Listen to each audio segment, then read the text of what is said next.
اور یہاں آپ کو اپڈیٹ کریں، خیبر پختونخوا حکومت نے امن معاہدے پر دستخط کرنے والوں سے فائرنگ کے مجرم حوالے کرنے کا مطالبہ کر دیا ہے۔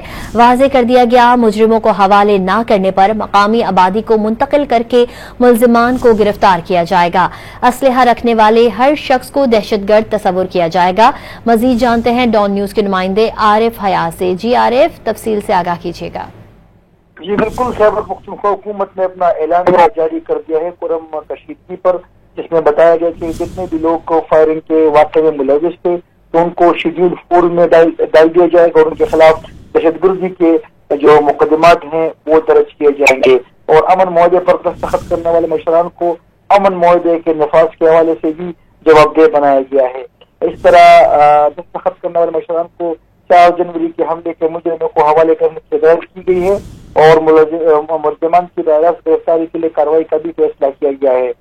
اس طرح اگر یہ ملزمان واپس حوالے نہ کیے گئے حکومت کو تو ان کے خلاف سخت کارروائی کی جائے گی اور مجرموں کی حوالے نہ کرنے تک چاہے وقوع کے علاقے میں ہر کسی کے قسم کے معاوضے اور امداد کو بھی روک دیا جائے گا۔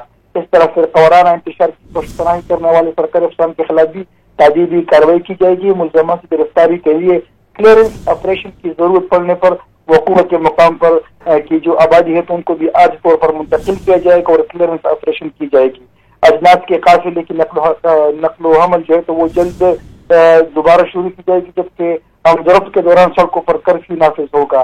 اسلحہ رکھنے والے کوئی بھی شخص جو ہو تو ان کو دہشت گرد تصور کیا جائے گا، اور اس طرح مختلف خوارج کے سر کی قیمت کا بھی اعلان